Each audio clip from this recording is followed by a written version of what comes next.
Nagsagawa ng courtesy visit ang Firefighters for Christ International o FFCI contingents kay Bureau of Fire Protection Director Jesus Fernandez sa tanggapan ng BFP National Headquarters noong Biyernes, Enero 23 ngayong taon. Mga contingents ay sinamahan ni BFP Deputy Chief for Operation, Police Chief Superintendent Wilberto Rico Neil Quan Chu sa Tansha Hall. Ito ay upang pagtibayin ang kanilang pangako sa serbisyo batay sa pananampalataya at kaligtasan ng publiko. Ayon kay Director Fernandez, ang pagbisita ay nagsilbing isang pagkakataon upang pasiglain pa ang pakikipagkaibigan at pagkakaisa sa mga firefighters na nakasentro sa mga halaga ng integridad, pakikiramay at paglilingkod sa Diyos at bayan. Paliwanag pa ni Fernandez na ang 9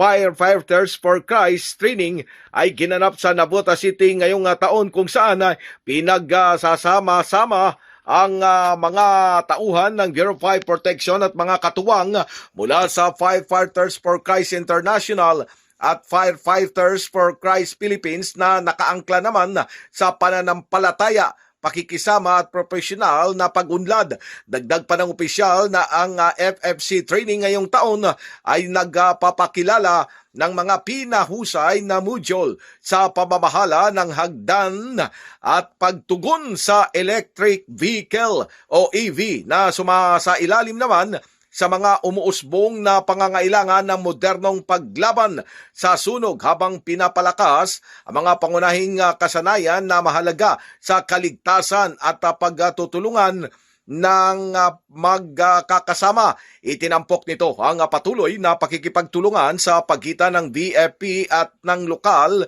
at international na mga kasosyo sa serbisyo ng sunog na nagpapalakas sa diwa ng kapatiran sa kabila ng mga hangganan sa pamamagitan ng shared learning at service driven na pangako. Binigyan ng 5 araw na pagsasanay ang mga kalahok na parehong espiritual at kahandaan sa pagpapatakbo na sumasaklaw sa pump and ladder truck operation,